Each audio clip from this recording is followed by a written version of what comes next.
Hi friends, welcome to Vinod Kumar royals Ongole cows breeding farm friends.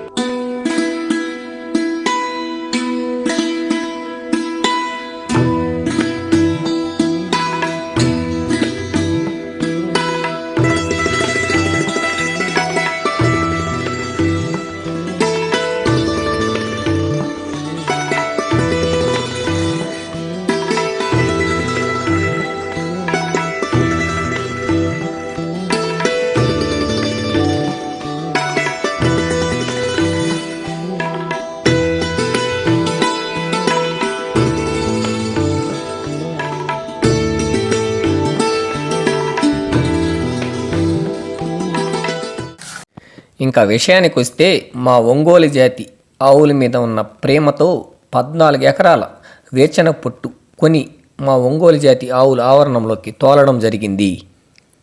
వేరుశనగాకు పెరికి మిషన్లో వేసిన వల్ల కాయలు ఒక పక్క ఈ విధంగా ముక్కలుగా కొట్టేస్తుంది. ఆ పొట్టు అనేది ఈ విధంగా మన నేల మీద పడి ఉంటుంది. దాన్ని మనం ఇలా 4 పక్షాల గోతాలు ఉంటాయి కదా, అవి కుట్టించుకొని దాంట్లో ఒక 4 మనుషులుగా తీసుకొని వెళ్ళి ఆ గోతం పట్లోకి ముందుగా కింద ఉండే పొట్టన్ని మన వేళ్లతో ఆ గోతంలోకి లాక్కోవాలి.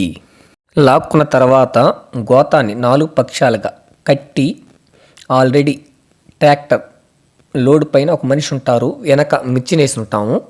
ఆ మిర్చిన సహాయంతో ఈ మనిషి చిన్నగా వెత్తుకొని పైకి వెళ్ళి ఆ ట్రక్లోకి ఈ మూట అనేది వేస్తాడనమాట.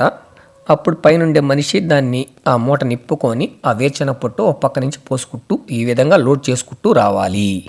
ఈ విధంగా లోడ్ చేసుకున్న ట్రాక్టర్ని పైన కూడా గాలికి ఎగిరిపోకుండా ఏమైనా పట్టుండి కట్టుకుంటే ఇంకా మంచిది. లోడింగ్ పూర్తి అయిపోయిన పాట మన మిర్చిని ఉంటుంది కదా, అది కూడా ట్రక్కు వెనక పెట్టేసుకొని కట్టేసుకోవాలి. ఎక్కడైనా ఏమన్నా కరెంటు వైర్లు ఉన్నప్పుడు ఆ మిర్చి నట్టేసుకొని మన పంగాల కర్రలతో ఎత్తుకోవాలి. ఇక్కడ కనిపిస్తున్న వ్యక్తులు నాకు ప్రతి సంవత్సరం వచ్చి వేరుశనగ పొట్టు వీళ్ళ 4 సహాయంతో నాకు మా ఒంగోలు జాతి ఆవుల్లోకి తోలుతూ ఉంటారు. అదేవిధంగా ఈ బ్యాచ్ కూడా నాకు వేరుశనగ పొట్టు తోలడానికి ప్రతి సంవత్సరం వస్తూ ఉంటారు.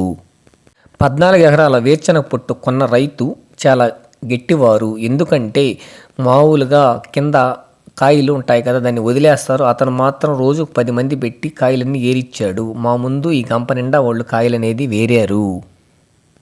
అక్కడ ట్రాక్టర్ లోడింగ్ అయిపోయిన పాట మీరు ఒక్కసారి గమనించినట్లయితే ఈ విధంగా లోడ్ అనేది ఉంటుంది. ఇది అన్లోడింగ్ పాయింట్. వేరుశనగాకు నిల్వ చేసుకునే దానికోసం ఈ విధంగా రేకుల షెడ్ అనేది నేను వేయించాను. ఈ రేకుల షెడ్లో ఈ వేరుశనగ పొట్టు పట్టినంత నిండుగా మేము స్టోర్ చేసి పెట్టుకుంటాము. ఒకవేళ దీని నిండా నిండిపోతే పక్కన వేసుకొని పట్ట అనేది పైన కప్పుకుంటాము. ఈ విధంగా గోడౌన్లో వేరుశనగ పొట్టు స్టోర్ చేసిన వల్ల వర్షం ఎంత పడినా కూడా నీళ్లు దాంట్లో దిగవు కాబట్టి మనకి ఎక్కువ రోజులు నిల్వ చేసుకోవచ్చు. ఈ వేరుశనగ పొట్టు దొరకని వాళ్ళు వాళ్ళ ప్రాంతంలో దొరికే ఎండుగడ్డి, పచ్చిగడ్డి దానాలు పెట్టుకుంటూ ఆవుల్ని మేపుకోవచ్చు. జై Hind. Thank you for watching. ఈ వీడియో మీకు నచ్చినట్లయితే లైక్ అండ్ షేర్ చేయండి. ఛానల్ని సబ్స్క్రైబ్ చేయడం మాత్రం మర్చిపోకండి. ధన్యవాదములు.